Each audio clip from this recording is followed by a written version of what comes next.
Hello, everybody. Welcome to the live composing show. Hopefully, my mic level is appropriate. Welcome. My name is Stephen Melin, and this is the Video Game Music Alliance. So, first things first, you might be looking behind me and going, wait a second. That's not the normal background. What is going on? Well, friends, I moved. In fact, I moved yesterday.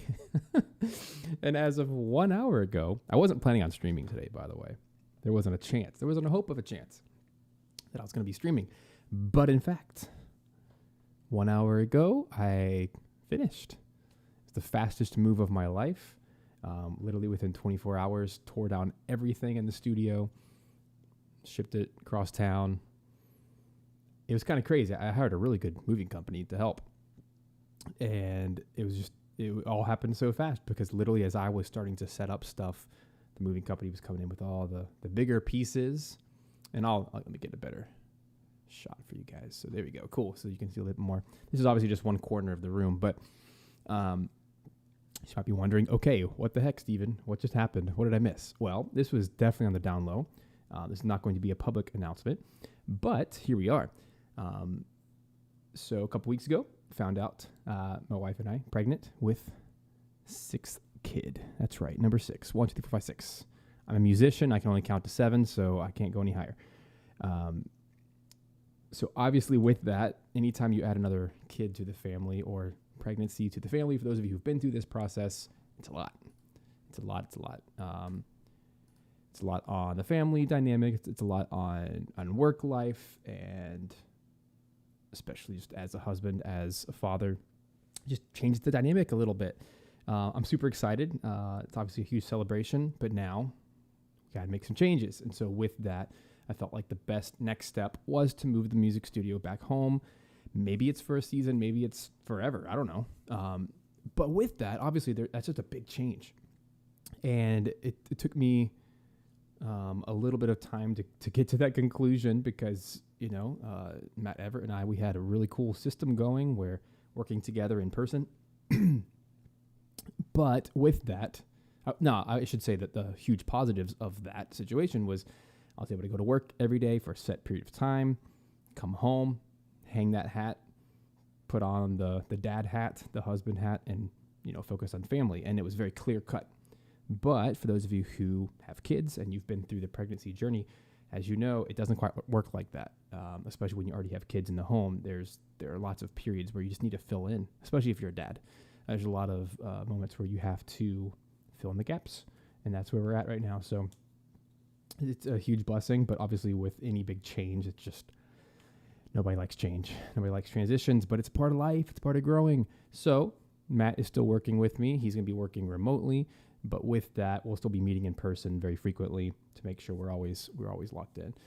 But yeah, this stream today was not. The original plan was to do this stream today, but then I postponed it, not thinking there was any way of getting set up in time. But I finished this morning, getting all the cables plugged up, and I said, let's just do it. May not be perfect, but let's just do it. And there's no better way to test your equipment and to make sure everything's plugged in than to actually just do a stream. So here we are. So the reason I wanted to do this stream today, if you're not familiar with the series Etrian Odyssey, it's a 3DS game. So Nintendo 3DS, the handheld, back in 2007. This was a game that came out, and then they came out with, I think there's 3 games in total, maybe more. I didn't play the games, so I don't know them super well. But I do know the composer, Yozo Koshiro. Yozo, fantastic composer, absolutely legendary composer of chiptune music in particular. And he has really, he has pioneered more recently, since 2007, he has pioneered kind of this retro FM synthesis sound. And there's a few guys, specifically Japanese composers, and there's a few American ones as well. My buddy Peter Jones comes to mind. If you're listening, what's up, Peter? There are these guys who really focus on old hardware and vintage VSTs, a lot of Korg plugins, a lot of maybe like the Sound Canvas from Roland. And these guys, what they're doing is they're taking these old sounds, but they're making modern music out of it using a DAW.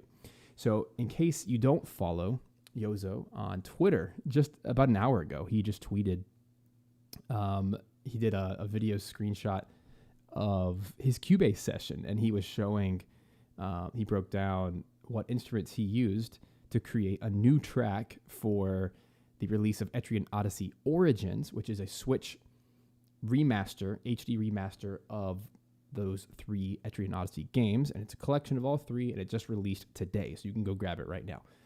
I'm kind of on the fence whether or not I want to play it. It gives me very strong RPG Maker vibes. If you guys ever played RPG Maker, you ever used that before, then you can see it really quick, even just as I scrub through. It's a first-person puzzle. It's a labyrinth, essentially, where you're walking through, and then just like any turn-based RPG, you walk a certain number of steps, and then boom, you enter a random battle. You fight. Once you win, you go straight back into the labyrinth, the maze, and then you keep going. But what makes this a little bit more interesting, and thank you guys for your kind words, appreciate that. What makes this a little bit interesting is if you look at the map, the little mini map in the top right corner of the screen, you'll see how as you, the player, are playing the game, you actually have the ability to constantly change the map. So it has some random elements. It has some RNG, it's like randomly generated elements to it. So it's kind of this nice blend of old school PC gaming where you're, going through a labyrinth, as you can see right there. But you also get to build the map as you go. You have a certain number of pieces that you have to finish. So if any of you ever played The Legend of Zelda, let me get this right, Link's Awakening, so the old Game Boy game, there was a few years ago a Switch remaster of that game, and there was a dungeon builder built in. And I think it was Dante, who was the grave digger, which they borrowed from Ocarina of Time somehow. Anyway, in that game, if you remember, he's there, and you can bring him map pieces, and now it's that same kind of thing where you're building a dungeon. But in this game, that is the whole game.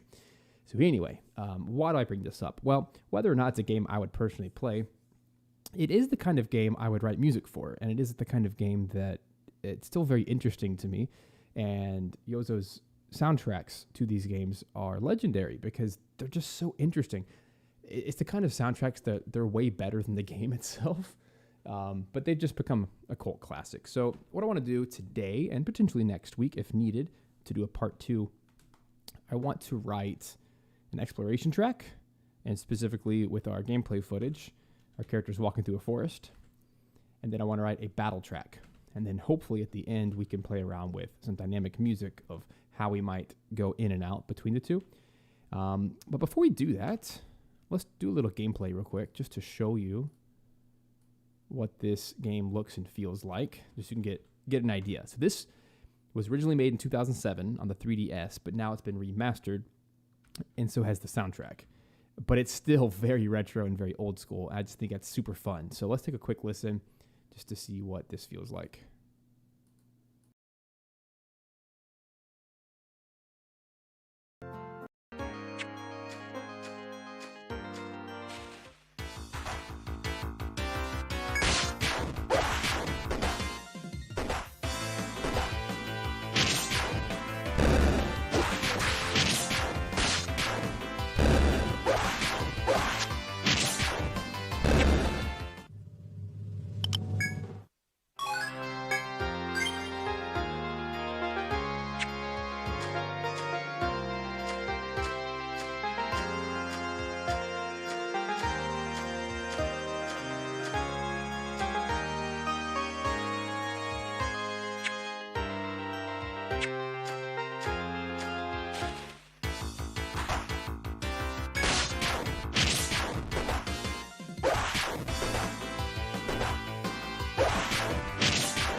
So I don't know about you. I would play it. I think it'd be a lot of fun. If nothing else more than it's like a time capsule. And what's interesting is the game itself from 2007 was a time capsule, meaning they were clearly trying to reference some of the older PC games, those maze-like games. And it's just fascinating because even if you look back at the footage of the 3DS version, it already had a lot of nostalgia and a lot of homages to games that were 20, 30 years before its time. So now here we are, almost 20 years. I guess it's been 15, 14, whatever, 16 years since the release of the original. And so now it just feels 40 years old, 50 years old. So it's very bizarre, but it's a unique situation. So with that, I thought we could have some fun today. It's going to be a shorter stream. Now that I am back home, I have to work around nap times. Woohoo! But that's just a reality. If any of you work from home, you get it. That's quite all right. So what I'd like to do, in prep for this today, I got out some VSTs that I don't use as much as I should. And this is definitely a great excuse to write some music using some more vintage VST material. And so what I did, I don't know if I'm going to use all of these or not, but just to kind of give you a framework for where I'm going today. First things first, this is a 3DS game. So I went to my 3DS library. You guys have heard me talk about this ad nauseum by this point, but perhaps if you're new, maybe you're not familiar. Inside VideoGameMusicAlliance.com, we have a bunch of paid courses and things that you can go through, some resources and training to help you become a video game composer to make this a living. But for those of you who want to grab some of the free resources there, we also have some free training. And one of them on there is a video where I walk through how I built 1,800, it was actually over 1,800 custom contact libraries rather quickly in bulk, using a few pieces of old Windows software that let you convert basically any type of sound into a contact instrument. And in doing so, it lowers your memory footprint substantially. And what this really looks like, this is a perfect example. If I want to sound like an old video game, I have a video game folder. I go down here to the 8th generation, which is 3DS. I have a folder for every console, every major console in history. And then over here, it's divided by games that I have tracked down the original sound sources for. Right now, it's a bunch of Pokemon, Mario Party, Mario Luigi games, some Zelda, Shantae. So it may not be the most applicable for today's purposes, but the whole list is something like 300 instruments just for the 3DS that I have, which is really nice. So what I'm going to do is just grab anything that sounds interesting, and that might be a great starting point. Now, the 3DS focused very strongly on orchestral instruments, and I don't find us using a lot of that today, so it may not be as useful. So I'm probably going to skip past anything that looks orchestral. But maybe we can play around with some of the more obscure sounds, like the 909 kit is a good one. And even in this situation, notice that it was already a contact instrument, so I just threw it on there. Maybe another one like a bansuri. I really don't want to lean into the orchestral world because we do that so much. Let me just grab a few that look interesting. A lot of these could be cool. Maybe we can just play around a little bit. So here's a few that are a little bit more obscure, more electronic in nature. And just to save our eyes, I'm going to minimize all of them just to be like this. And then what I would do is I'm just inside Cubase, I just have this one 3DS patch, if you will, and then I just hit solo on any of these, and then we can play around. But first, I have to move this. There we go. So this is from the Nintendo eShop.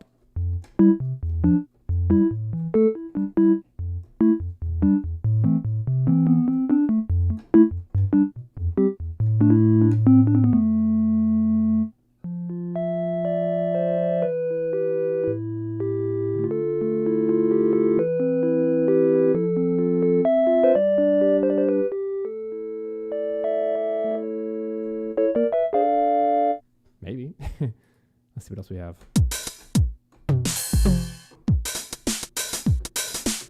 I see us using drums for the battle, but not the environment.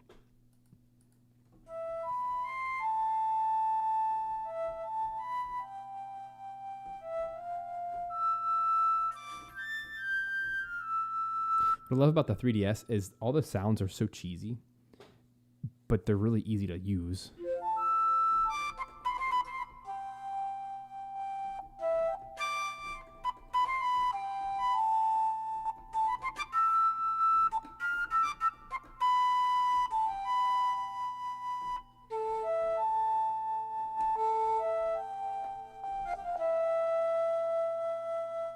Not bad, not bad. Let's try a few more. See what inspires today. Definitely not that. Carillon. I like that a lot, this list.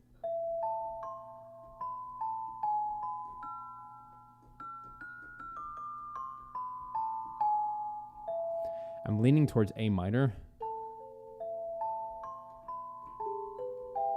All right, cool. You're saying my mic is a little bit low. You're saying Cubase is loud. Sure. Yeah, I don't know what's going on. I mean, I do know exactly what's going on. I just moved. I haven't calibrated any of the volumes yet. Let me do this. You're saying... is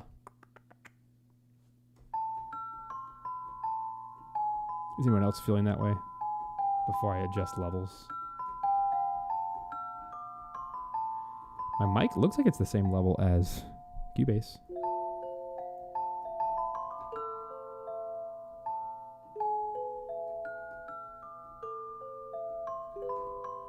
So it sounds like my mic is too low then. Let me do that. That's the more logical choice. If it sounds buzzy, my bad. I'll have to play with it later. Is it a bit more helpful? Test. Wow, I really like that.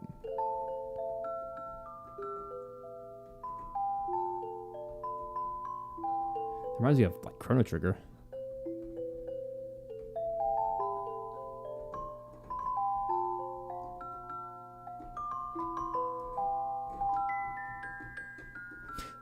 By the way, hi Adam, hi Ethan, Devin, Casey, Matt, Caleb, Arfo, Eric. Cool, Eric thinks it sounds balanced. That's good. I don't want to mess with too many levels. I wish I could show you a camera angle of my mixer over here, but there's literally like 5 gain stage levels to get to where we are. So it could be any of them gone awry in the moving process, but it is what it is.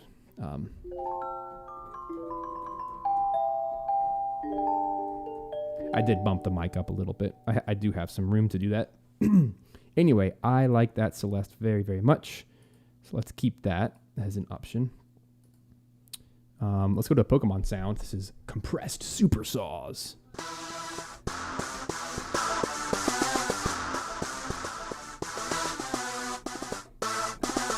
Nope. Detuned Sawtooth.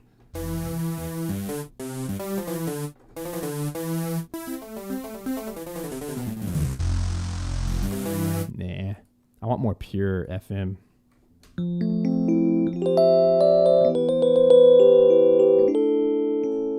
That's cool. Let's keep that Celeste. I think that's just a nice, pretty instrument.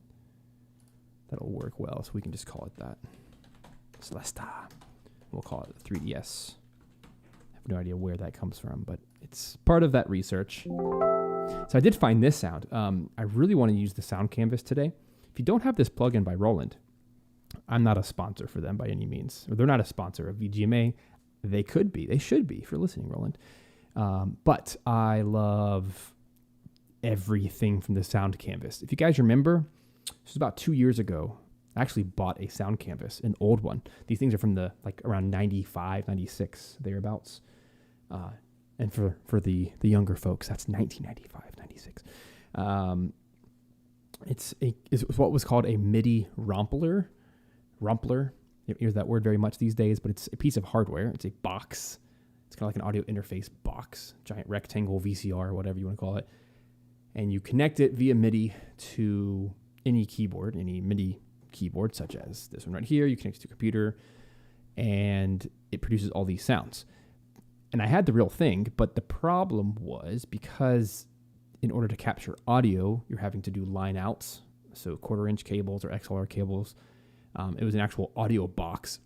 The problem with that is it now would capture the mic line noise. And because I don't have the sharpest audio interface, it captured some noise in every sound I played, and it just it got muddy, and it just too much work. So then I found out that Roland actually has a VST of the exact same thing, and everything is just captured so perfectly and cleanly that I just want to use this, because at the end of the day, it's still digital. I don't personally find the need to own any FM hardware because it doesn't sound any different. I don't want to infuse analog noise and compression, etc. All the good reasons you'd want something hardware to be analog, right? I don't want digital to get analogized, whatever the word might be. I like digital sounds to sound digital. So anyway, that is why I'm using this. One of the sounds in here is an electric piano called Silent EP, and it's just absolutely fabulous.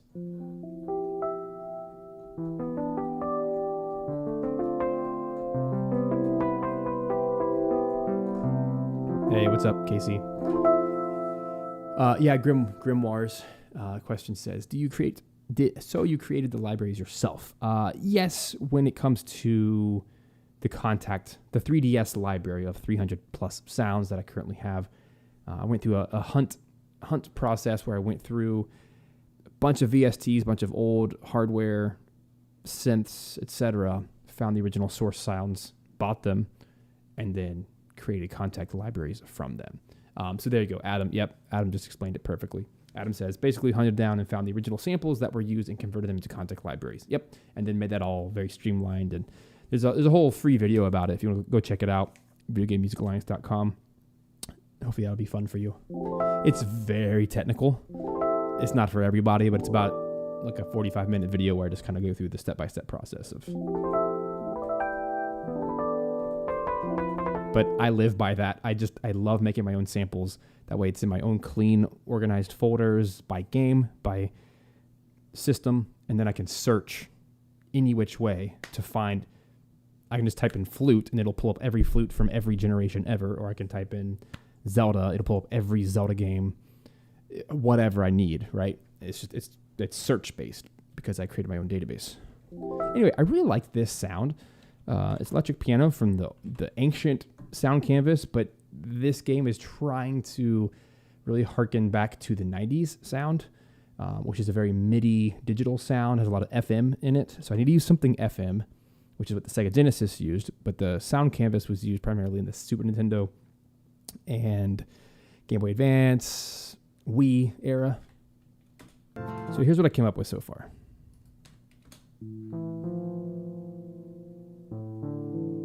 I love that.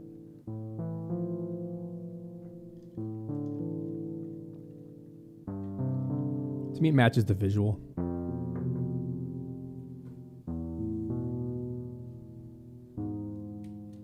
So essentially all I have so far is an A minor. There. It's actually an A, add 6. A minor suspended 4. Back, same thing. And then G suspended. And then F, add 6. And technically Lydian mode because it has the B. And then an E sus to an E, which takes us right back to.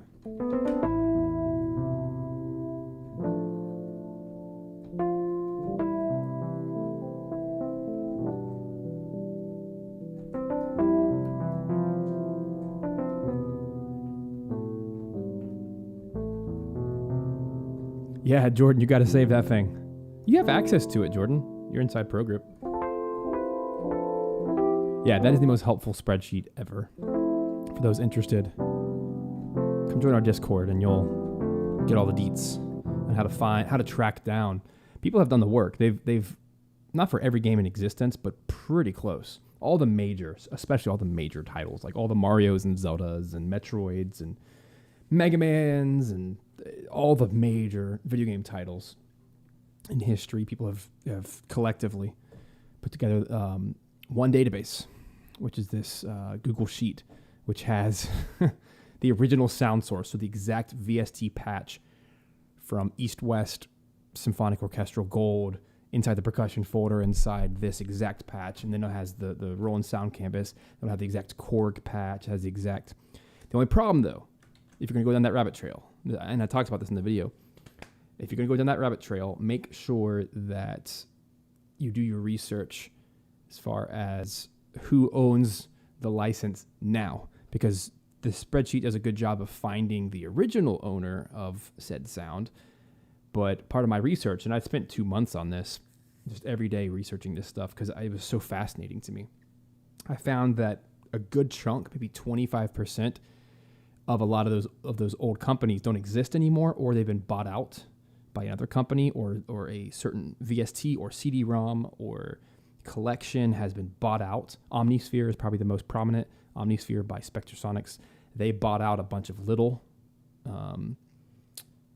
well, they didn't buy them out. They used to have little individual, they used to be Spectrasonics, and they used to have a bunch of individual albums.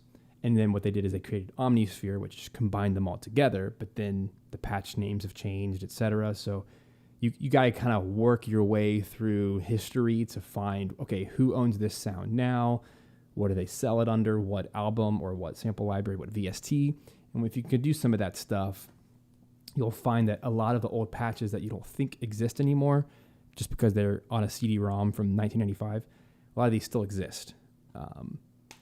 Anyway, I could go on literally for an hour about that, and I'm not going to because I have a video about it. So anyway, if you want to go on that fun hunt, it's a lot of fun. Okay, I'm keeping my electric piano. I think that's super fun. And hey, Chu, welcome. Another thing I want to try to do is use one of these old Korg synth, particularly an FM synth. I'm using one of these three, I think, should do the trick. Korg Poly 6, Wave Station, or Triton. These were used very heavily in the 80s and 90s.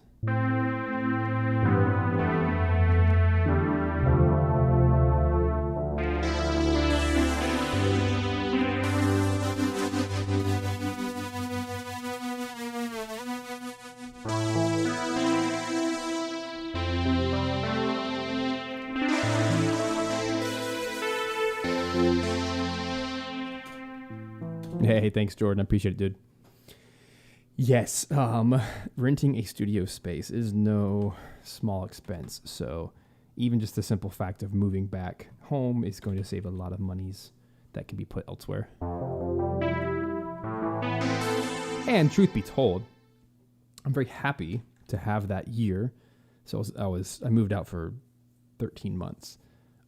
That gave me a whole new level of, I don't want to say independence because, I'm so independent. I have my own business, but it gave me a lot of clarity and focus of how to work with a team, how to use time wisely, because every day I had this 6 or 7 hour block of time that had to be filled. Like I had to use it wisely.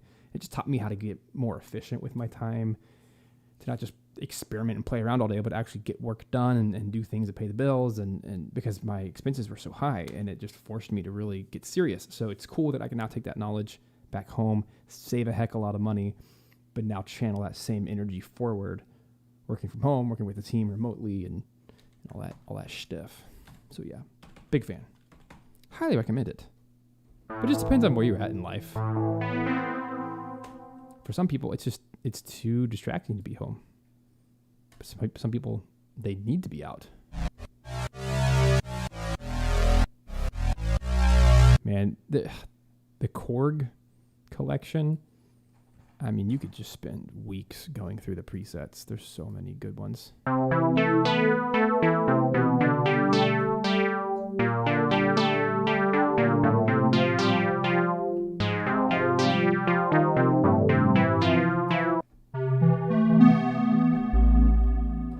That could be super cool.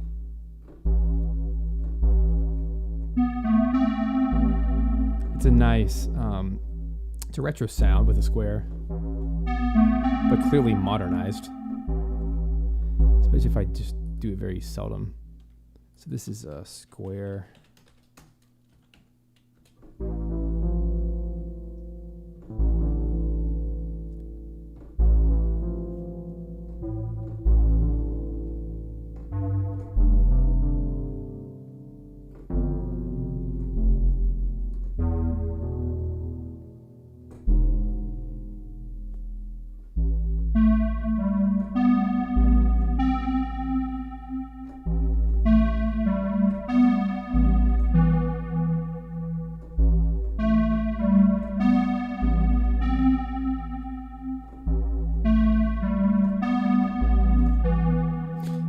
dead on, Arfo.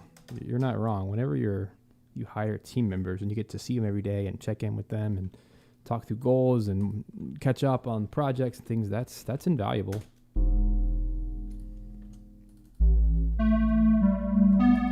I don't know why this spacey sound works for me today, but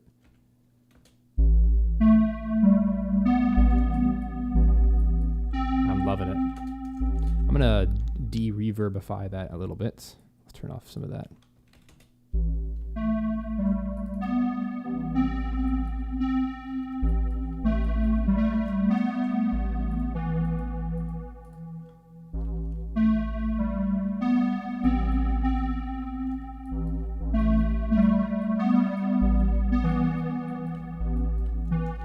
That again. It's a nice little B section.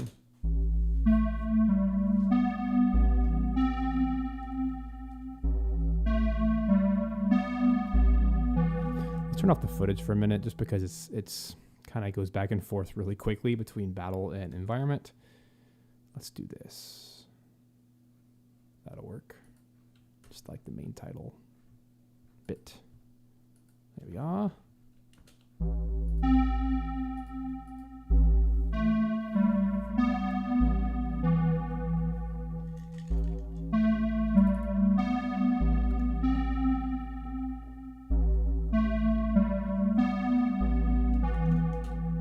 That as like a core sound, a Korg sound, if you will.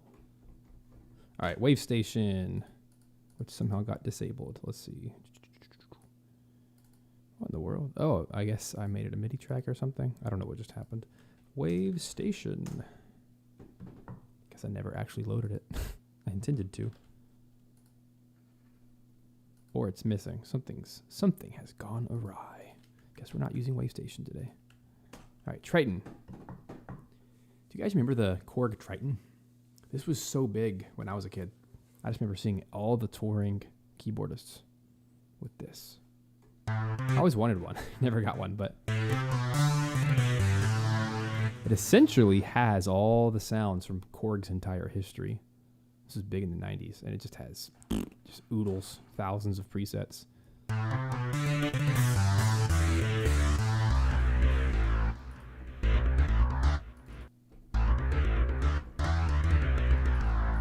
Definitely a candy shop.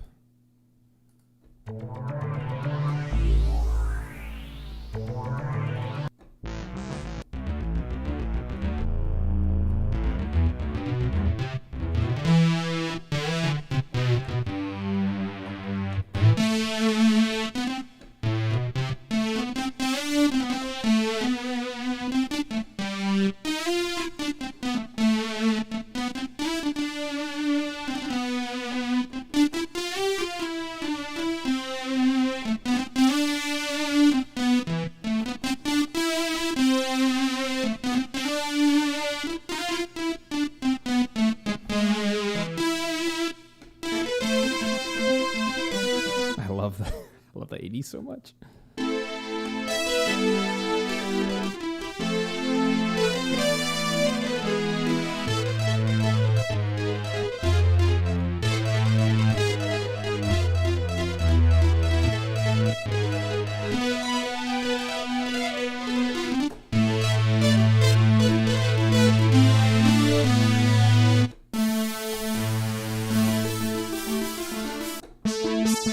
That was Street Fighter. Thank you.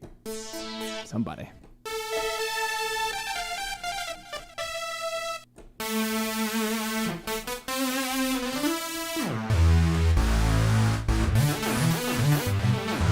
I'm not looking for a big, powerful. I'm thinking more like bells or mallets, or woodwinds, reeds, but an FM synth sound.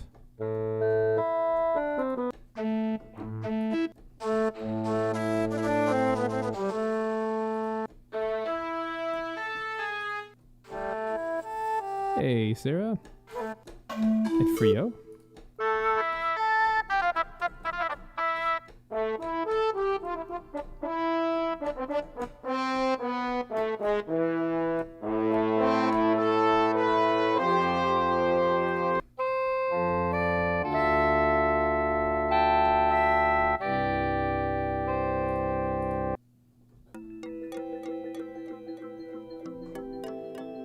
Monkey skulls. What a great name. Exactly what I would call it.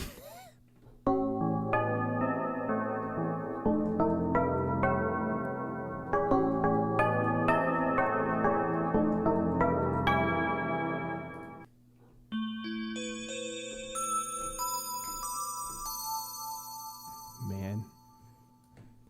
Love it.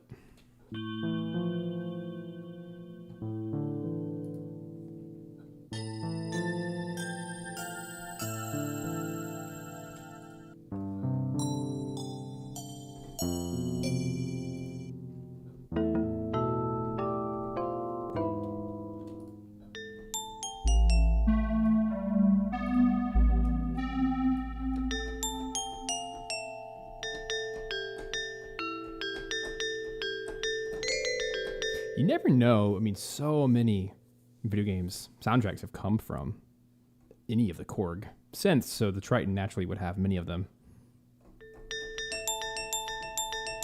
Sounds exactly like Street Fighter 2.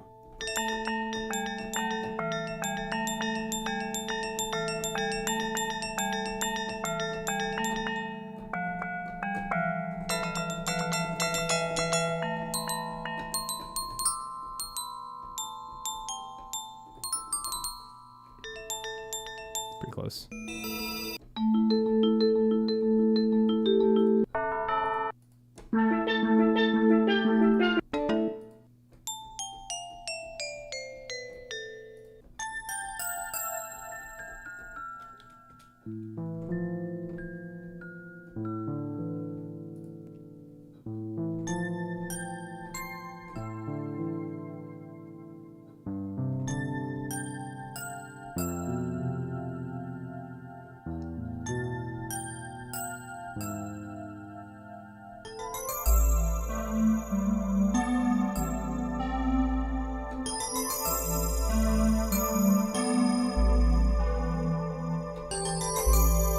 Oh, that's spot on. That's the perfect sound.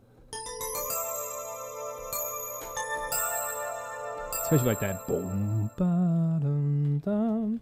Very squarely on the beat.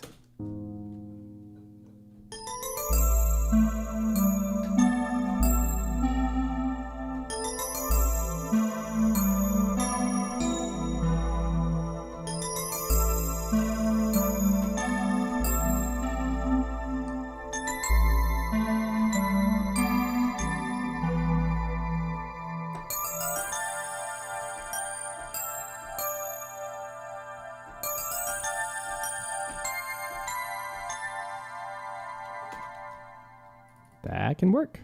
Let's just do it.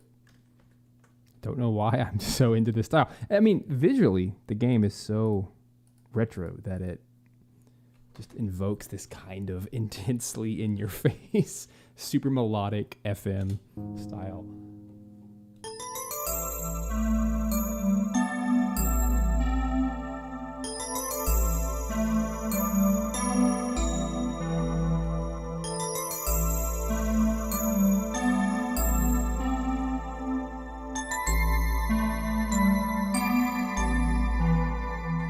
I'll move all this over here. Yeah, I want to do that twice. I really like that. Maybe over here we can do. And this pretty easily be. Let me break this up for a second.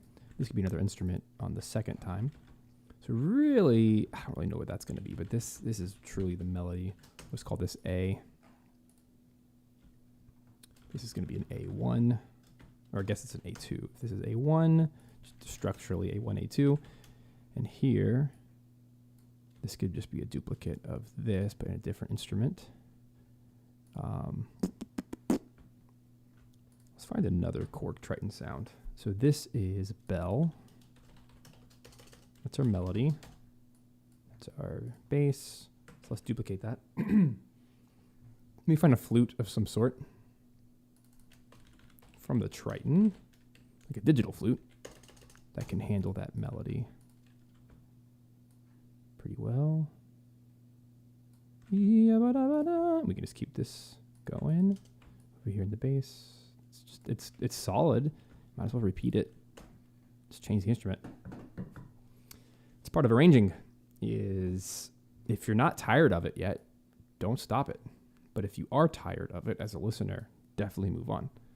So you can repeat anything twice, as long as it's different enough, and changing the instrument can help with that.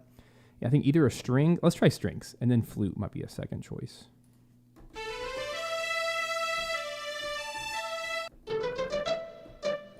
I mean, nothing speaks forest more than pizzicato.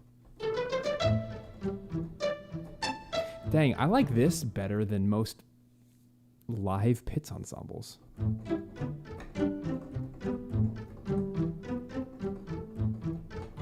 Something about the digital, it's perfect. There's something about it.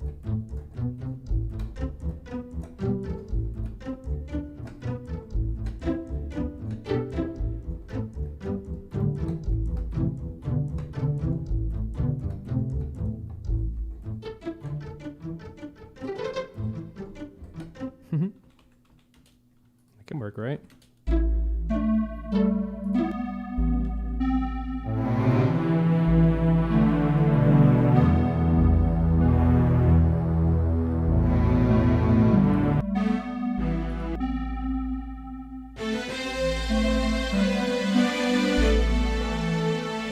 That's nice.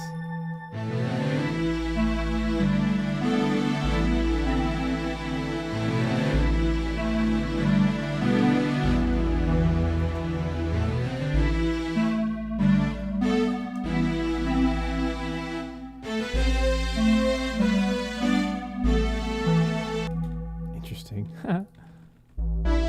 Ooh.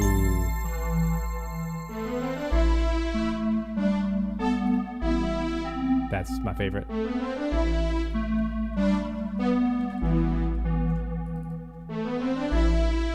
Just needs to be coaxed a little bit.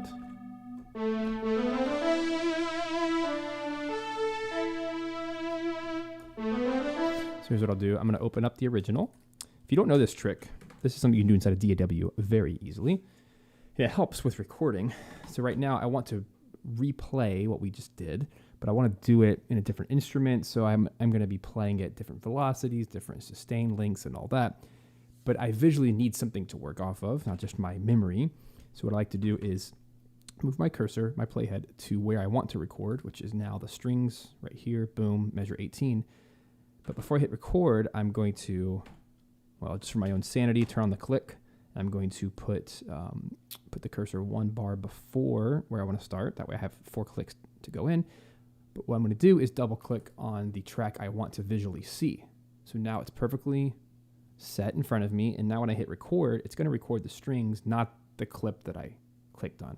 So in effect, I can now read it. Now, granted, you have to be able to read piano roll, which has become a second language to me.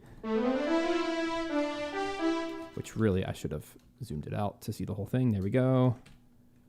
It's just, I don't know why I can read this, but I can because I've just done it so long.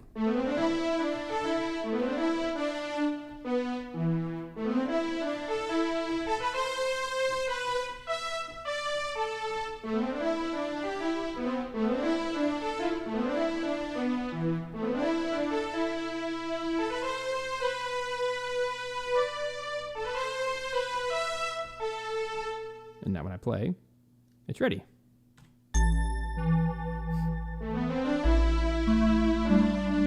Now, as I say that, of course, here we go.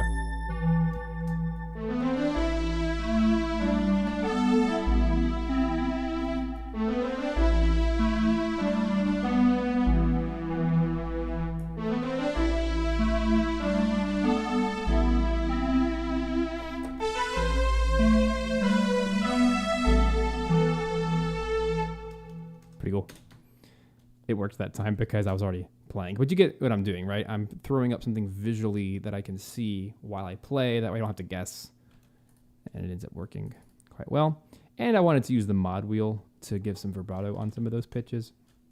I'm still going to quantize it with my 16th notes right here. I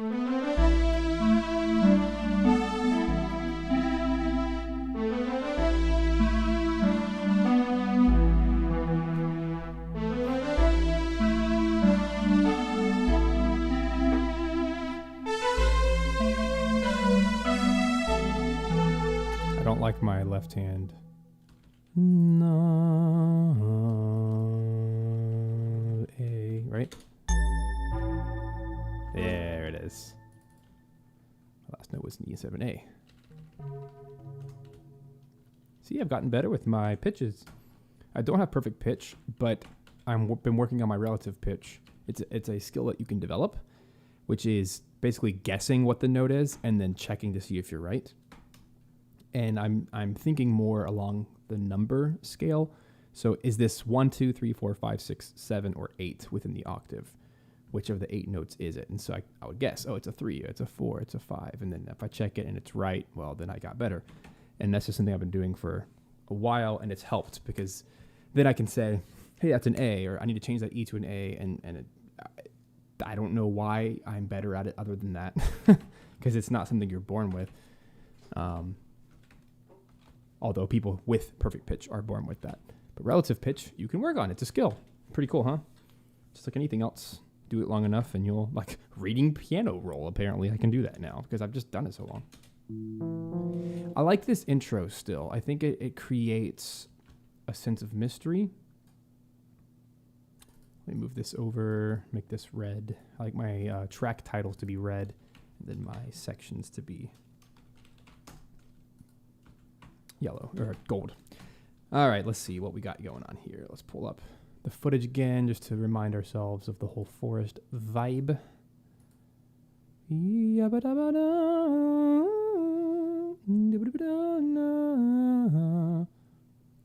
Where is it? Here it is. It's a catchy little tune.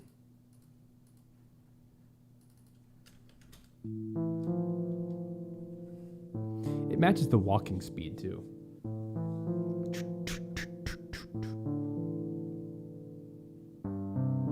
Needs something on top, but I know we're interrupted with battles, but ignore that.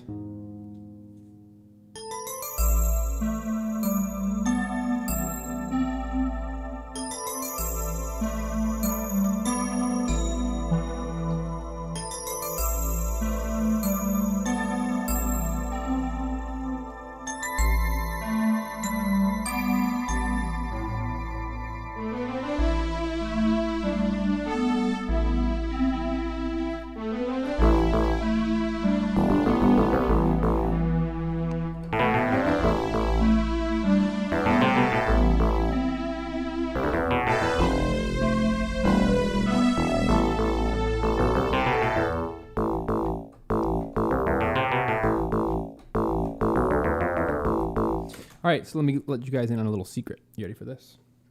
You can do this too, by the way. So let me pause. So as I talked about earlier at the beginning of the stream, I've created a contact database with actual sounds that have also been used in multiple games. Lots of games, actually, like hundreds of games. So the next natural step is, okay, cool. What if I create my own? So one of the latest projects with Simple Samples Audio before I had to just cut it off because it's taking too much of my time and energy. I need to focus on composing and family and all of the things and the VGMA and everything.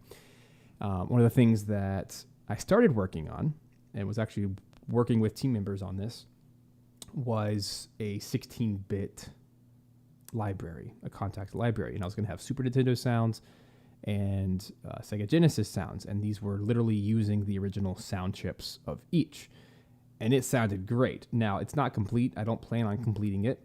Ultimately, I just wanted it for my own personal purposes.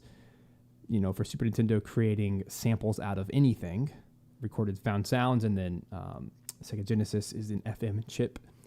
So you guys can do this too if you just want to simply open up Deflamask or something similar, and then record the sounds, use them for your own purposes. That way you don't have to use a tracker.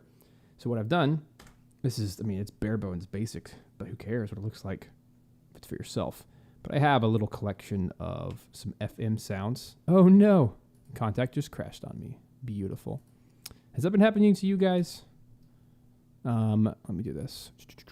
Just so you don't have to see all that. Yay. Boo. I have to reopen just today. I don't know if it's a new update to Contact 7, but Contact 7 has been crashing on me. Just today. Weird, huh? It's like crashing the whole, all of Cubase. So, beware, Cubase users. I hate that. I hate when new software is not compatible. But this is why I have a copy, a duplicate of my entire Contact Quick Load, all my shortcuts to all of my libraries. I have a duplicate copy for Contact 6 and for Contact 5 because it's like if Contact 7 is not working, what am I supposed to do to write my music? So I have to pull up a different version. But you will see in a second that that's where I now have a nice little collection of FM synths that typically you can only get if you go to Deflamask or a tracker to get the authentic sound, but I've sampled it and converted it into Contact instruments. Dum dum dum. All right, let's take it's loading, so give me a sec. Oh, good. It'll load fast because my samples are so low today. It's not a bunch of orchestral stuff. In other news, I don't want to go to a coffee break yet. How far is everybody on Zelda without spoiling? Tears of the Kingdom. I've been talking with lots of you guys and you seem to be enjoying it. I think Tears of the Kingdom, without spoiling it, so far, I think it's like the ultimate sandbox. I'm having more fun with it than I ever did with Breath of the Wild, to be honest. Because to me, it lends itself to exploration a whole lot more. There's always just so much fun, so many things on the way. All right, let me just load Contact 6 real quick. Hopefully it doesn't crash. Yeah, see? Weird. I don't know. Contact 7 was crashing. Just trying to load a patch. But yeah, as you can see, look, my quick load is all there. So let me go to... this is a custom folder I created for this not done project, but still useful for me. So you gotta give me a second to find it.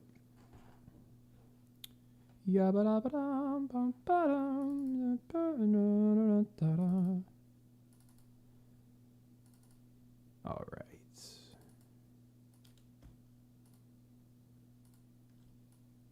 Like I said, it's the beginning of a project and I didn't care to finish it.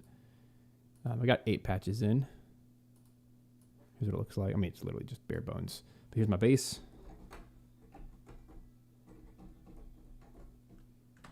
Super cool. So these are authentic created patches using FM synthesis, and now I just have a little collection.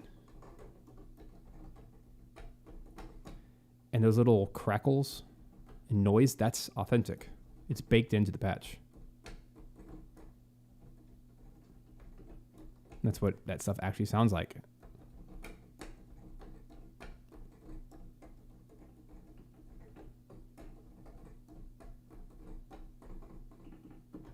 Oh, poop. Sorry, guys. I restarted my session. Oh, I have to turn on. For those who've been watching me for a while, you have to turn on Voxingo Recorder inside your Cubase session in order for you guys to hear it. Dumb. And I typically forget that because I do it at the beginning of a stream, but if I reset my session. Anyway.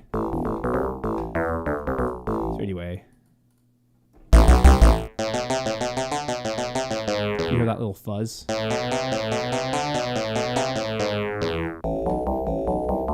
That's baked into the sound because that's the original sound.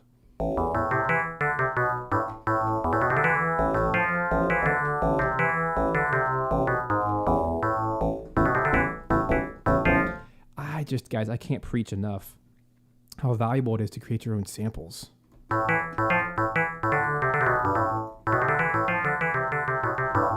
Because this is my own little collection of basses that I never would have otherwise.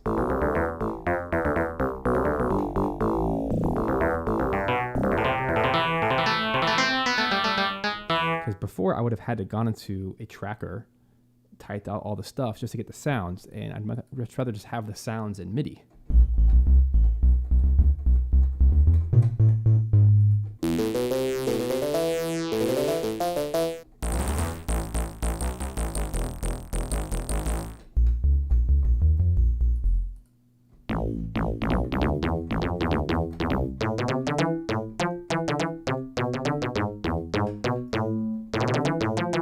Anyway, I think my favorite is this one. And I don't want to get off topic here, but before the stream started, I went ahead and started. I think, if it saved, yeah, it saved. I created this little battle sequence as well, just a bass line that we could play with.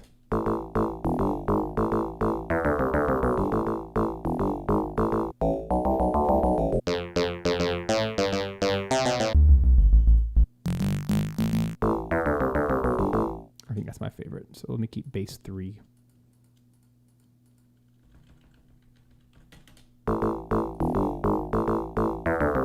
Just a little custom FM bass. I think that'd be a really cool battle track for this style.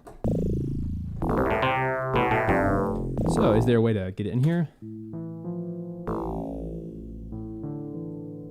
Let's refresh our memories of what Yozo's track sounds like. It's very in your face.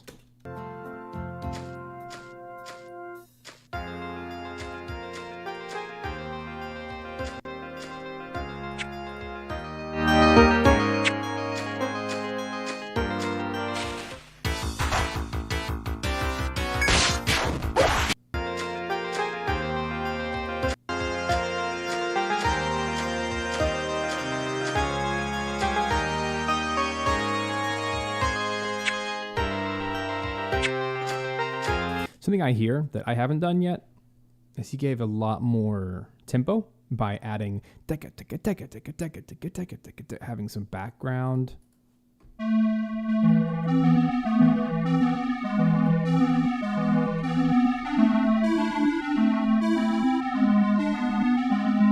This thing is really interesting, and I think I should do the same. So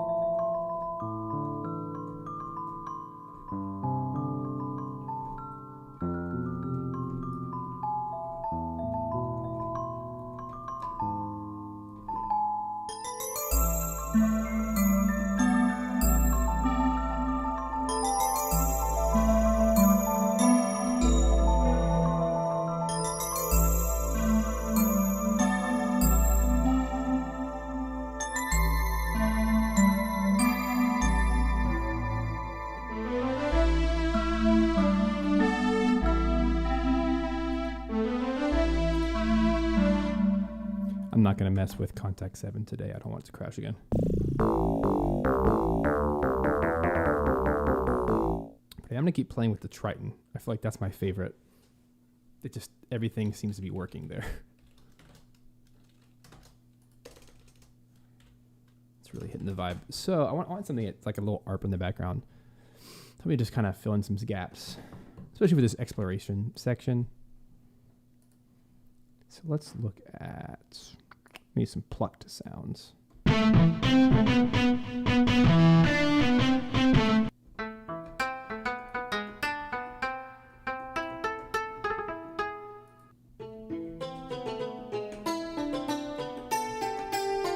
don't want an actual guitar. Maybe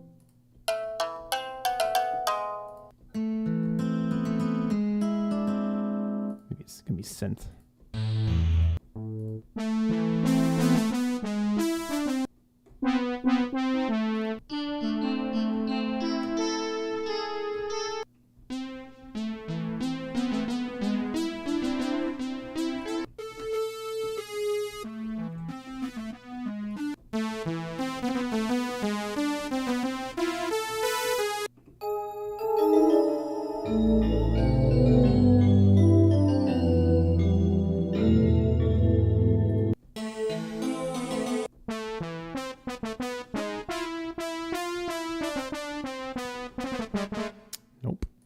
Those have too many effects on them.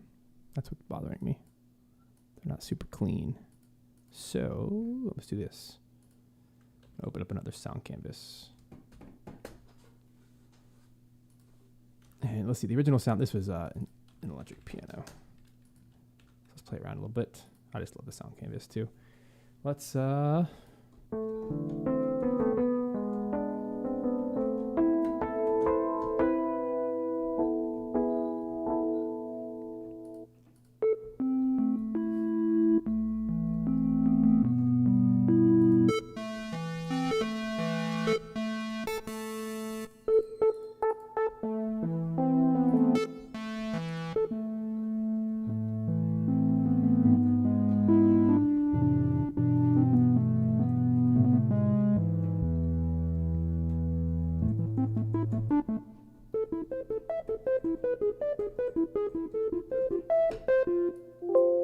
some delay here. You have to type it in.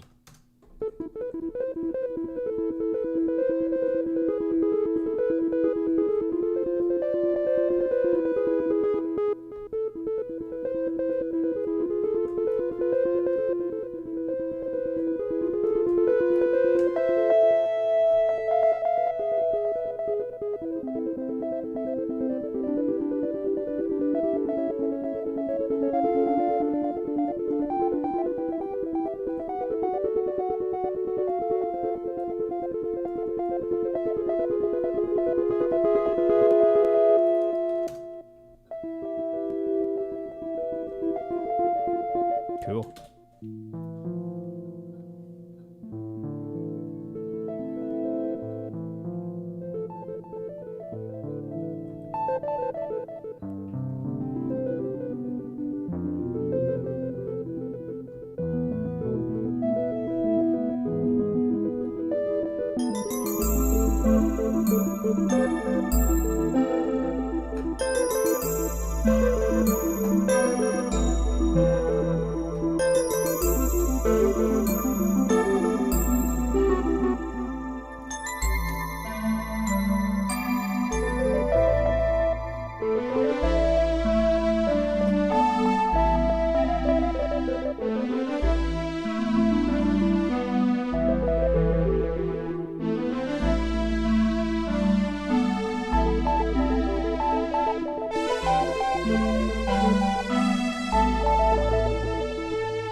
Yeah, that's cool. I like that little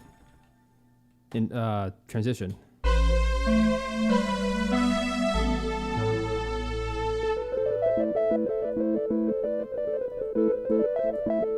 I gotta figure this out.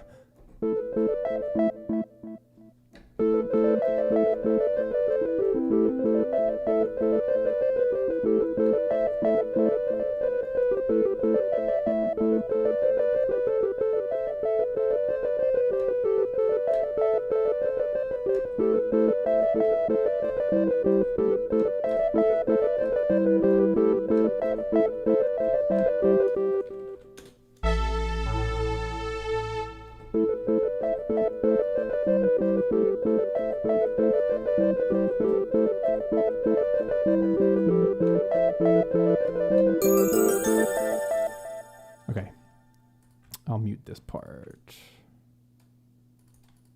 Try to get this interesting little idea out. So this is what's called square delay, and we'll just shorten this to sound canvas. Let's get this all quantized. Create some rhythm.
There's something about that old style. It's very in your face. Probably because they had to program that sucker in. It was much harder to do things like syncopation and delayed beats and things. They relied very heavily on melodies and very strong downbeats.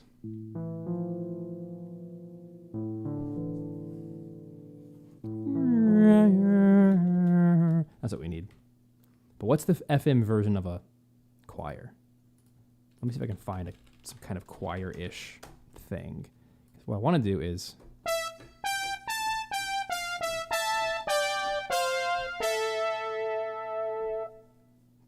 but with a choir of some sort. Let's see. Let's go over here to our search. I don't want it to actually sound like a choir, though.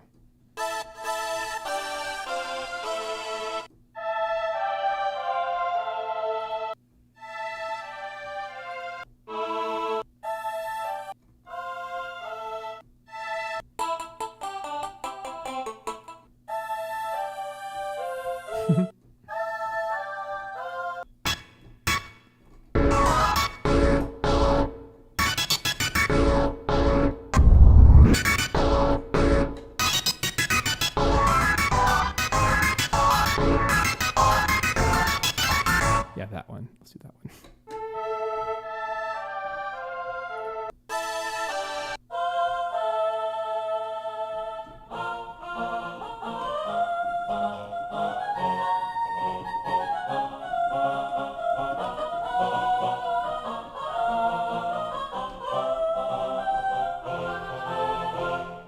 It had to happen.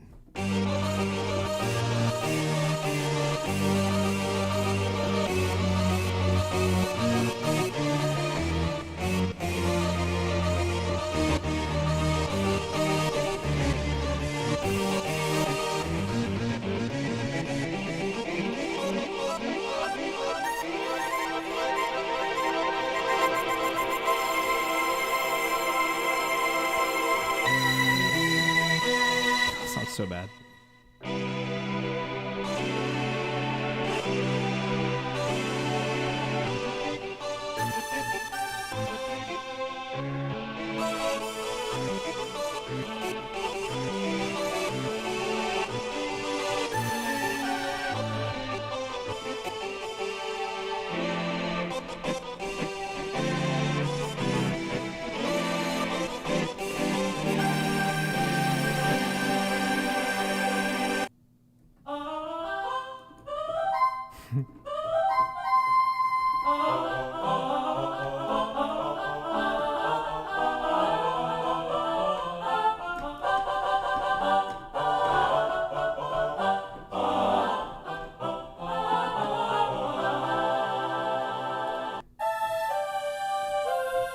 Where were we? I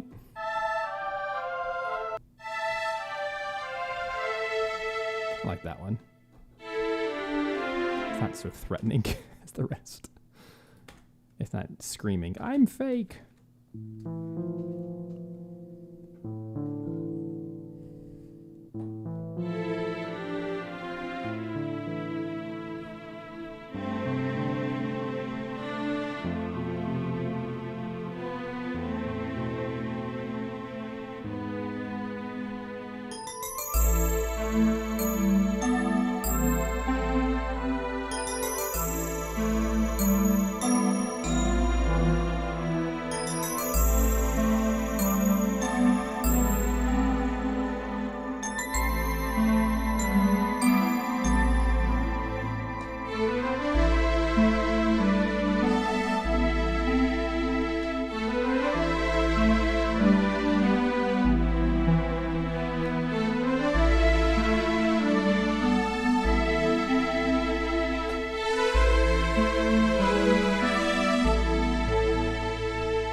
No, that's not what I meant to play, but...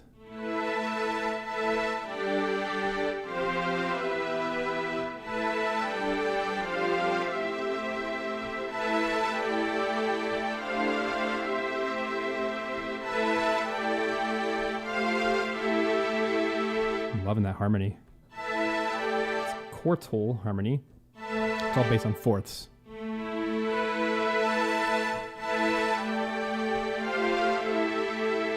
Very Japanese.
Ooh.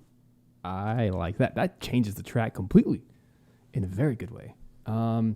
Let's do another pass. This is where versions come into play, which can be very, very handy.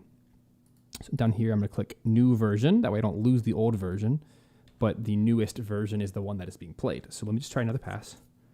And if I don't want the old one, I don't have to.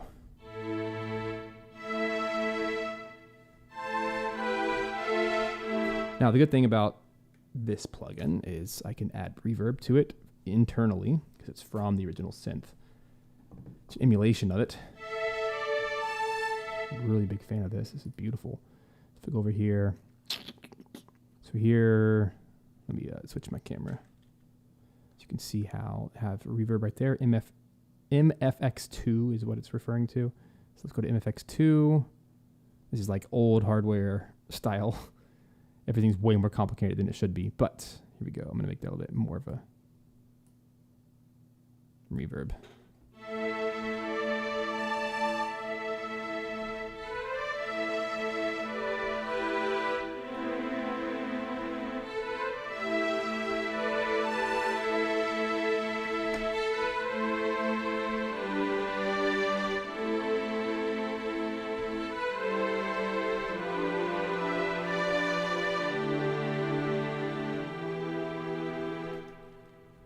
I like that reverb. I mean, the reverb is terrible, but it fits the digital vibe for sure. So let's try another pass at this. And these are strings. This next one's really synth strings. This is like real strings. Choir strings, apparently. So let's try another pass at it.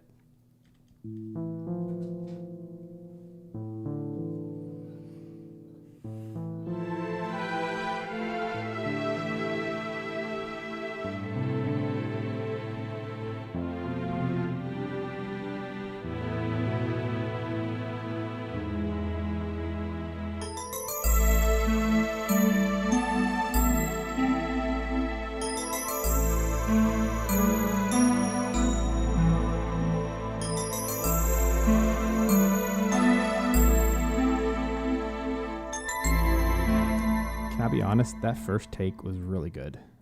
It just needs some modification. So let's just do that. I'd rather edit than rewrite because I really liked the kind of the improv nature of that. It came out really nicely. So let's play around, shall we?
All right, that helps a lot. Just cleaning up some chords, but I really like the original idea there. This really is going to help a lot. Now I feel like, since we already have some nice orchestral sounds, might be good to focus maybe on like some arpy, something boop, boop, boop, boop, that kind of booping in the background, or even a harp, something like that.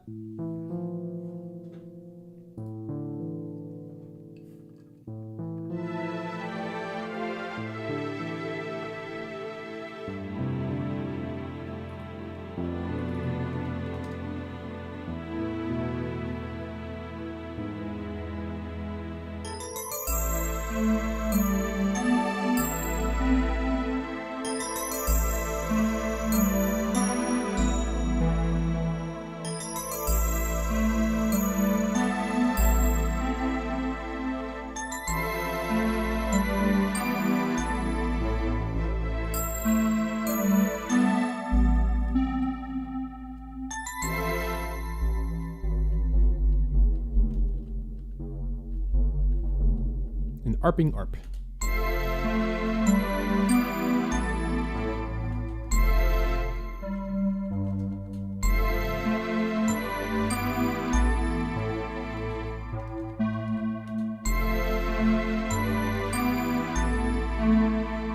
I like that better. Chord progression.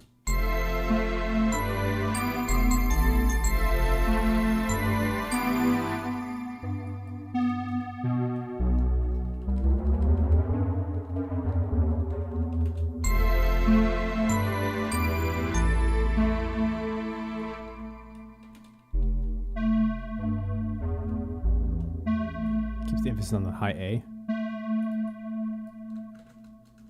So let me do the same thing on this pass.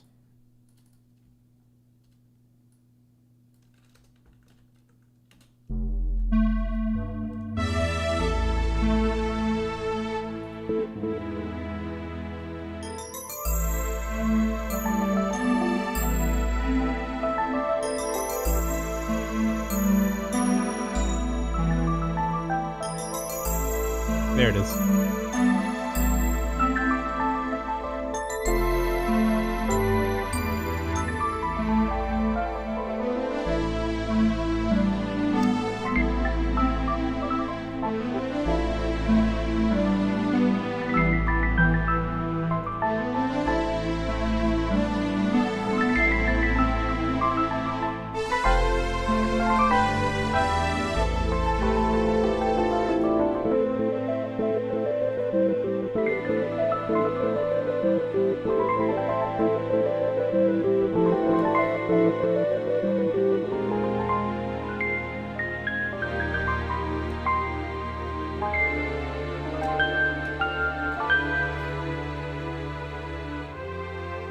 Jeez, that went into Zelda territory real fast.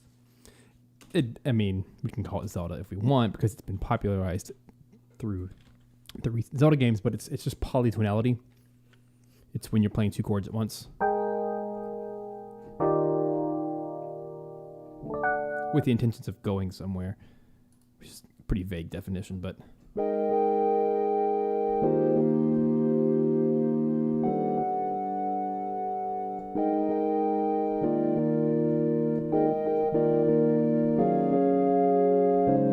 So you take basically two major chords and stack them on top of each other.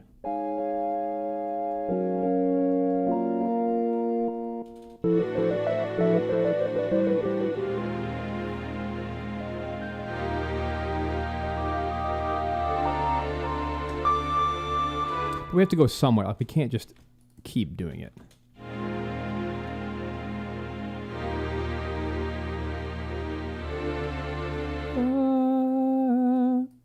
Like we need to go. No, 5-1.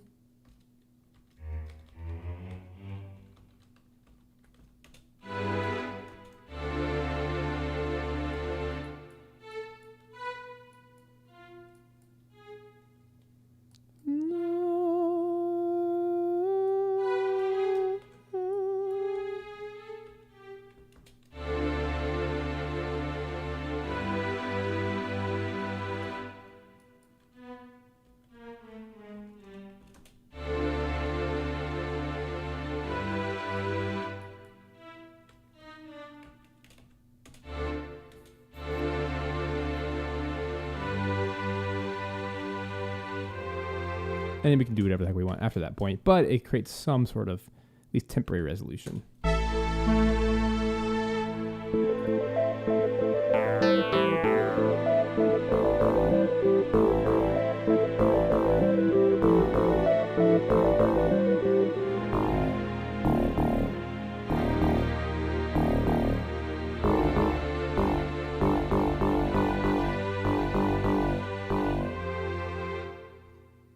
So what have I done here? I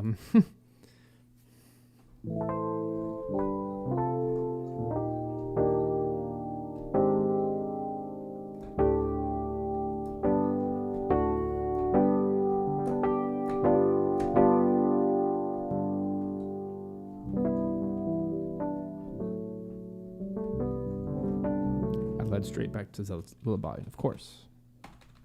How could there be any other solution?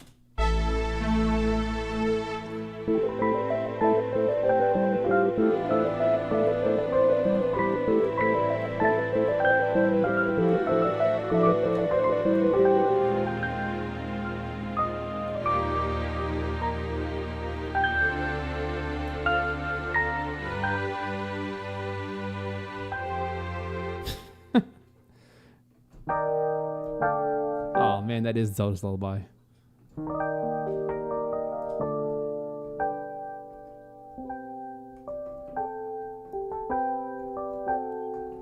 It's just inevitable. It has its way. It must always find its way. I can't escape it.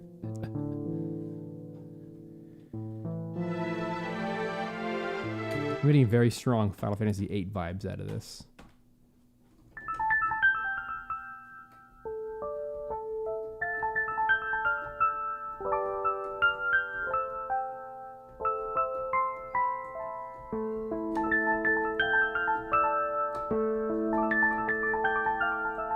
I think it's the same key.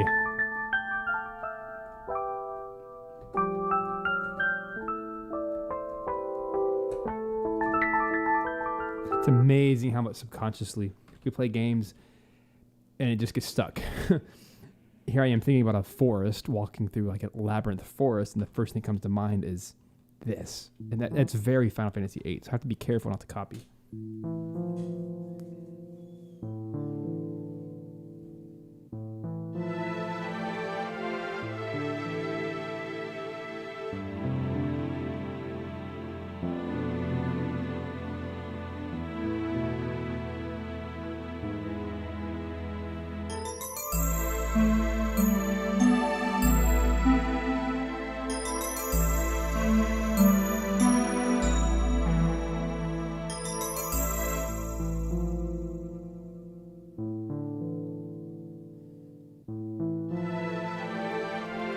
This might make a better outro than an intro. So let me chop these up. I think this would actually do better at the end. Wherever the end is, I don't know. Let's just say it's here. Let me test that theory by first erasing 1 through, I guess 2 through 9 or 10. So let me erase all that.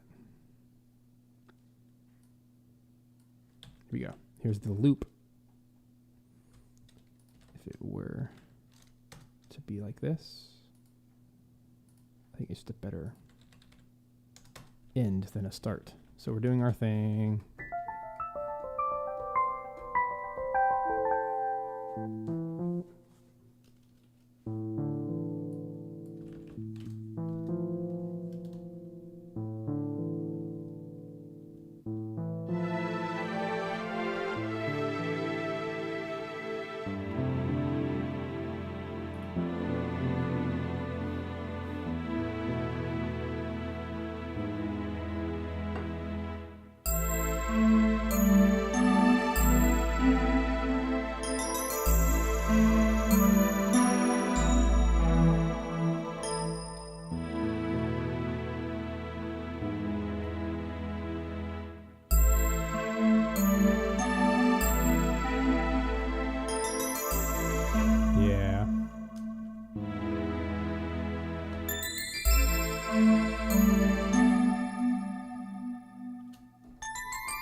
That bell's the winner of the day.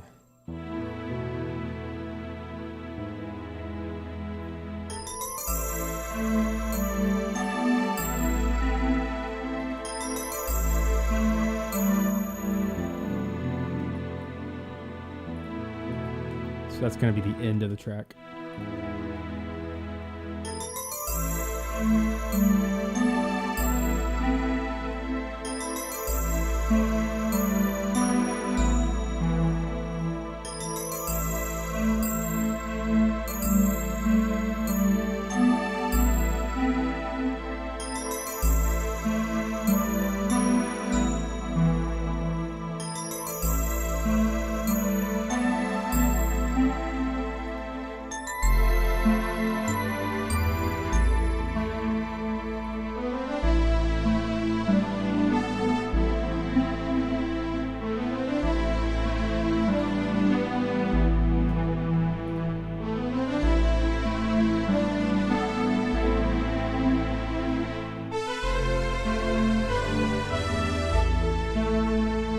Yeah, Ethan, so I just made the intro, the outro. That way we can start writing the melody.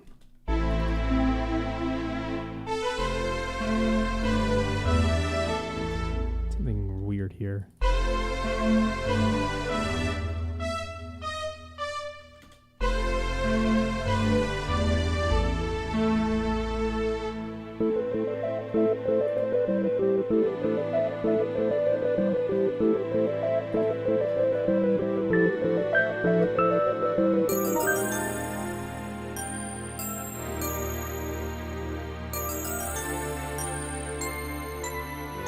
Oh my gosh.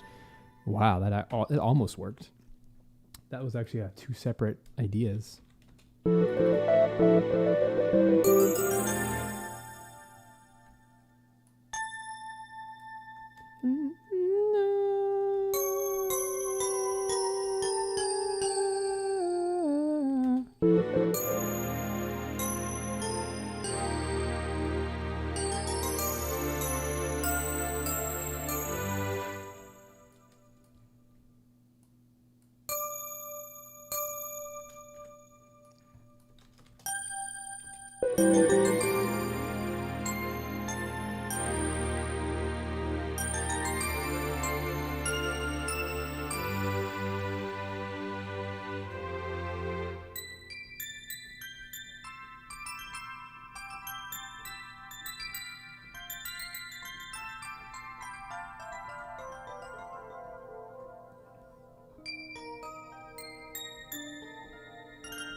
can't figure those notes. But it sounds freakishly similar to the observatory.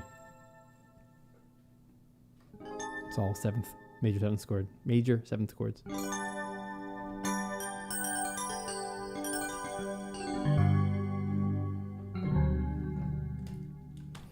All right, let's keep going. I don't think we can go straight into it like that. I think we need like a little 2-bar something. So I'm going to do 2 to 4. I do want a small intro. That way we can have a little da-ga-da-ga-da.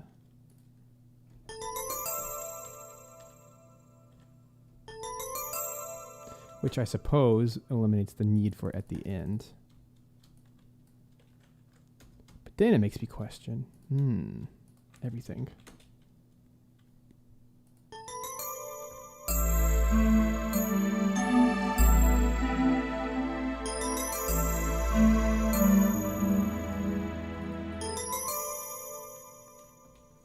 This may be the strings.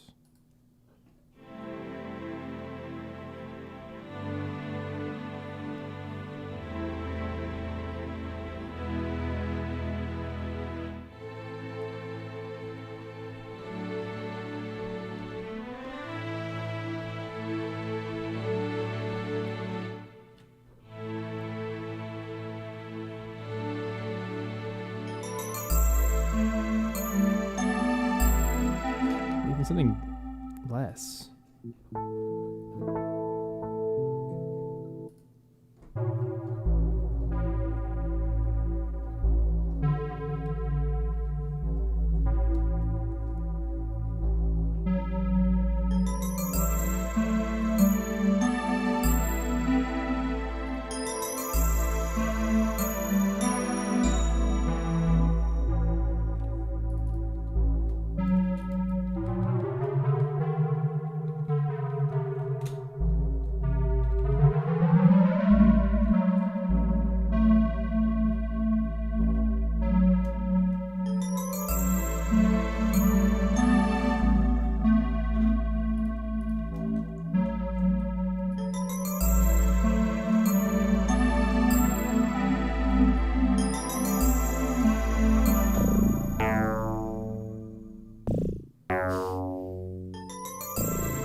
This section needs some low end.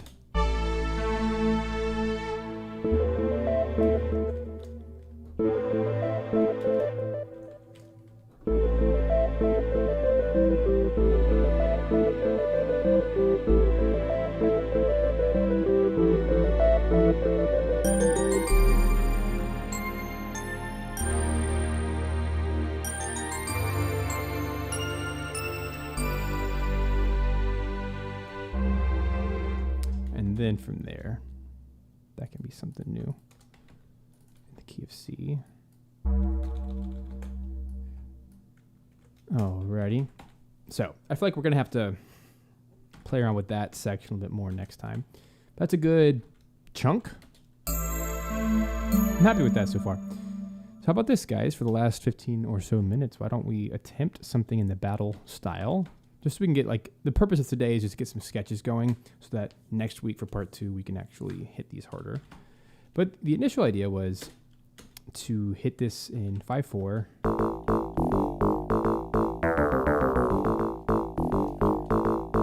Let me pull up some battle footage over here.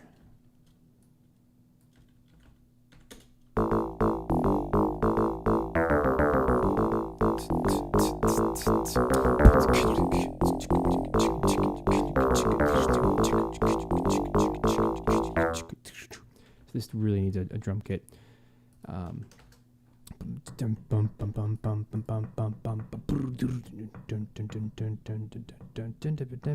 want to see what Triton has. If it has any good old drum kits from this era.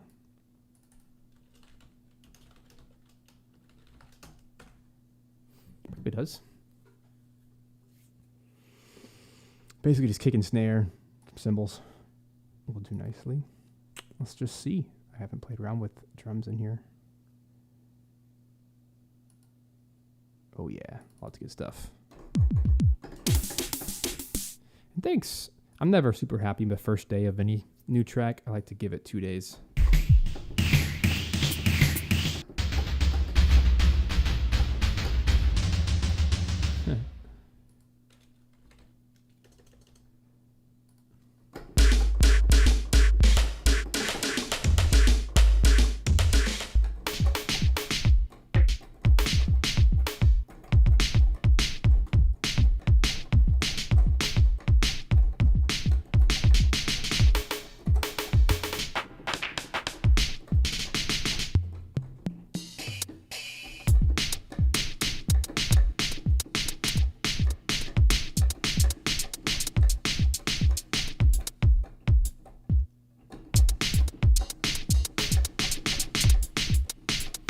I'm trying to play 5/4 6/4 5/4 6/4, which is 11.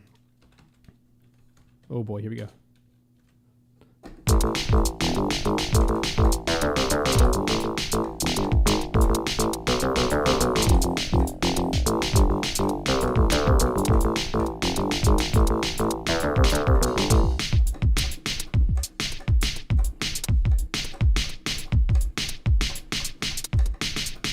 That's what I want. I wanted it.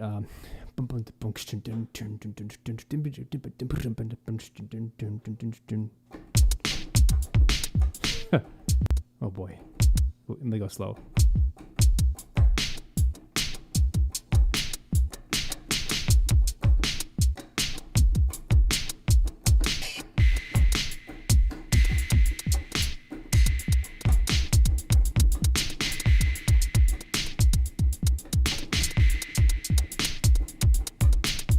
So challenging. Oh man.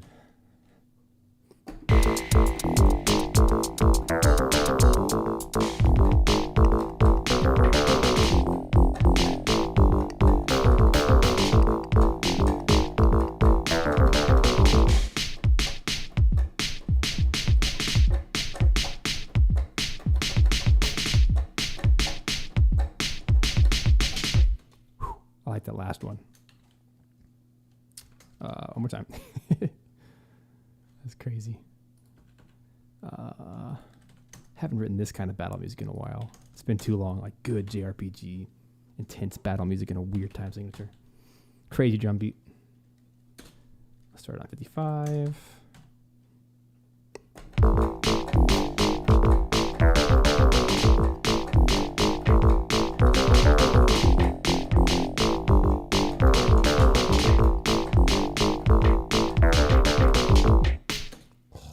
That's the kick and snare. Should all be 16ths.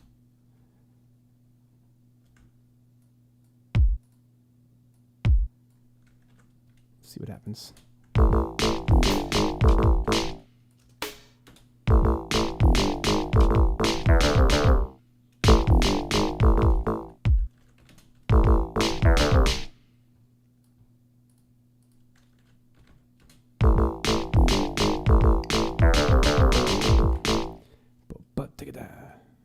So these should be 30 seconds.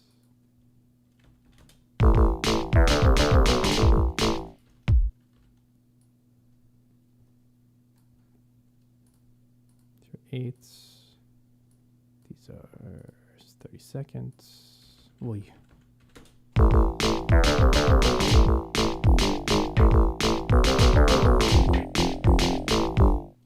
Alright, that's the pattern. Once I get 4 bars, I'll be good. I like to do 4-bar drum patterns, even if it's a weird time signature.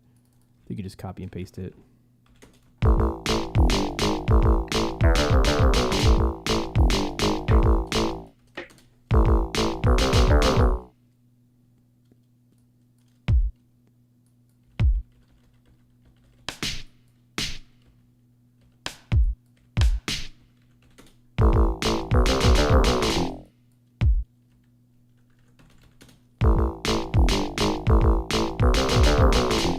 Close.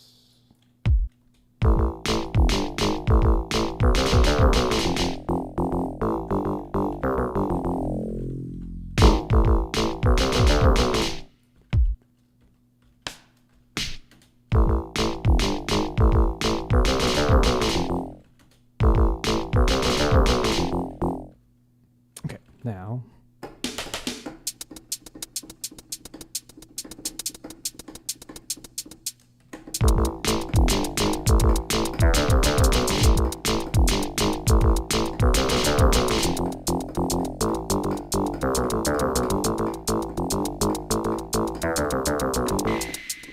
I love that crash symbol. It's like the sword, or like Team Rocket blasting off away.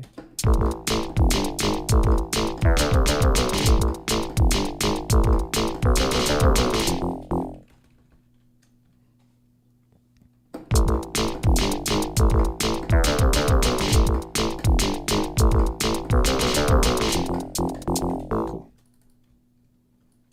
Hi-hats don't have to be complicated. They can just be consistent. It's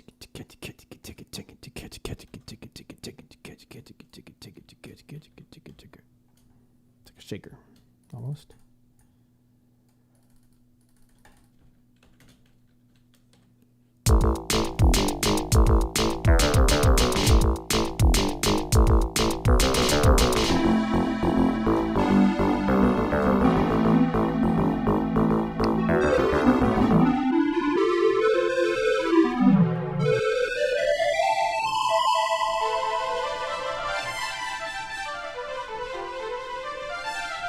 Gotta have the insane synth solo.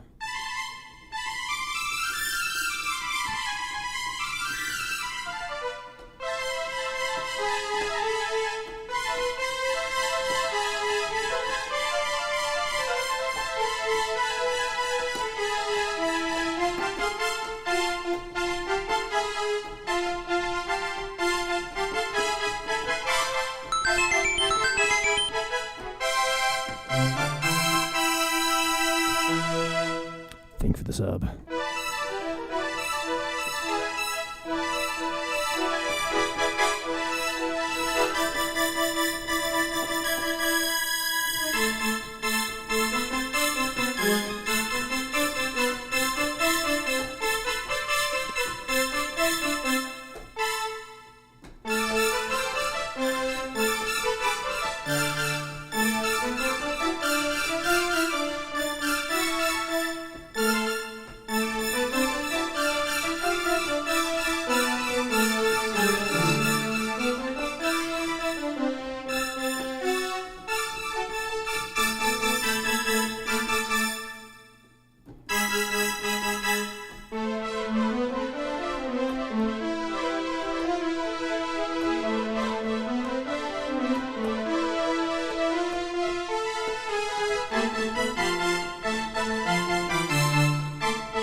kind of some general directions. I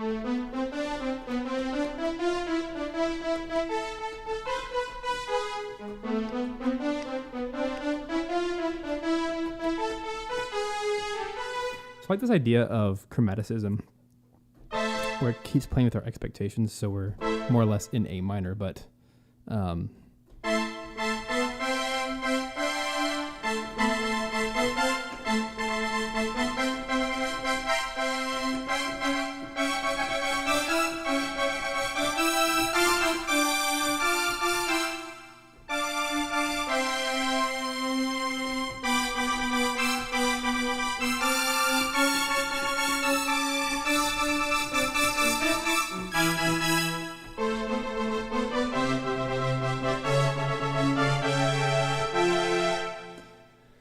how do we translate that? Man.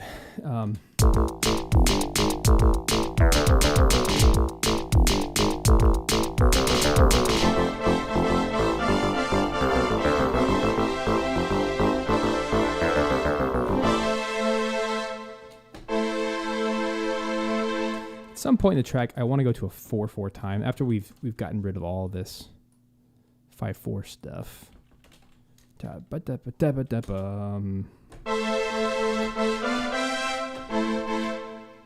let me feel that tempo.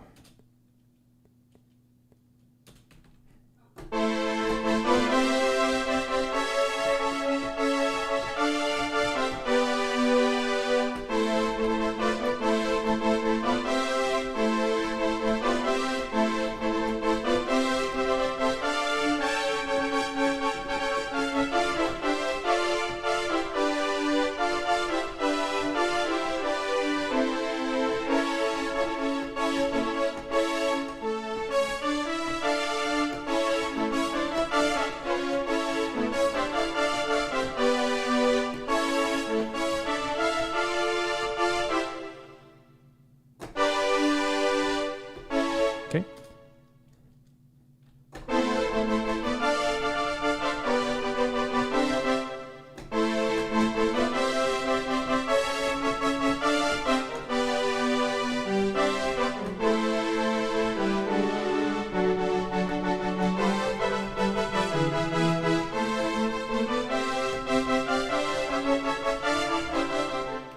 That's a difficult, it's really difficult time change.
It's amazing how much tempo affects everything. I thought it'd be fun to do this 206 tempo because it's so blistering fast with the 5/4.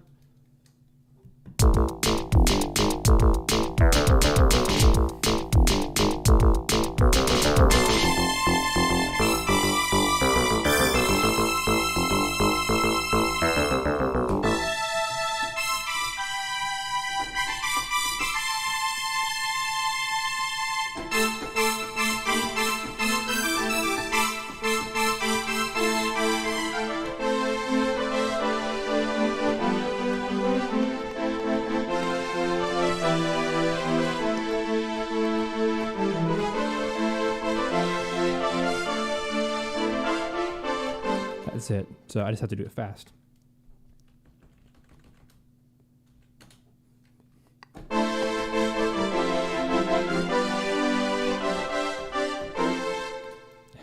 It's so fast. Are you talking about Bach? I love Bach.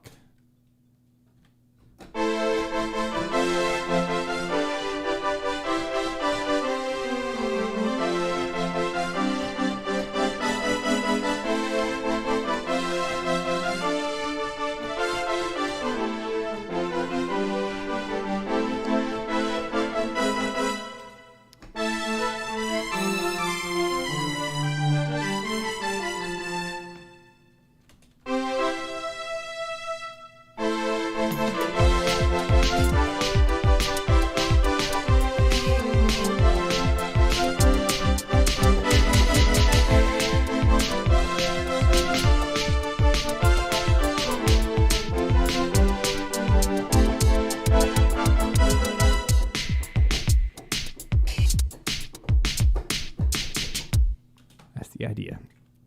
That was not a good take, but I'm trying to get some basic ideas here. How that can work in that time.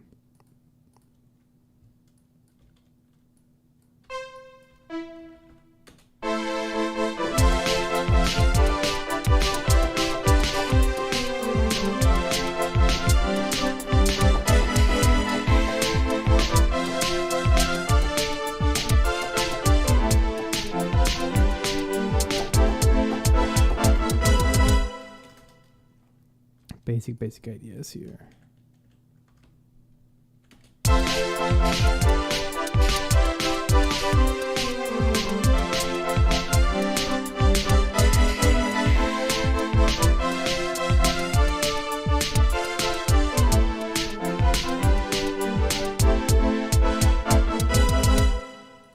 So for unsure ideas like that, I like to color them some weird color, like pink, purple, something obnoxious.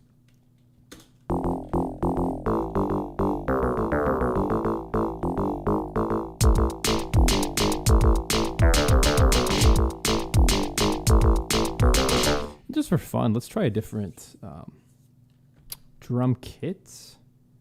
I will keep that one just in case, but I'd always try something different. Maybe a more traditional rock kit would be really nice too. So let's go in here real quick. Let's go to my VGN database here.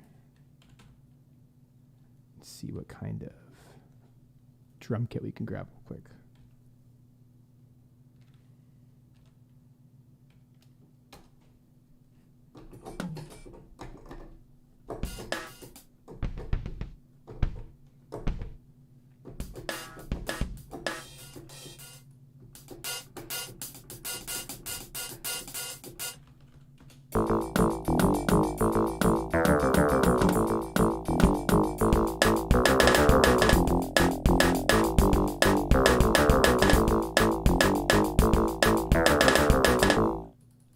That's cool.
Obviously, it's super sloppy, but that's kind of the idea of the direction I'm going, which I think will fit these instruments fine.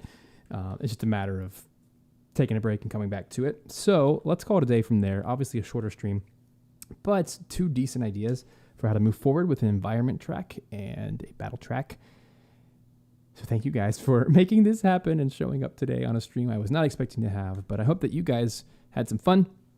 We'll pick this up again, part 2 next week, to celebrate the release of Etrian Odyssey Origins Collection for Nintendo Switch, which is out today.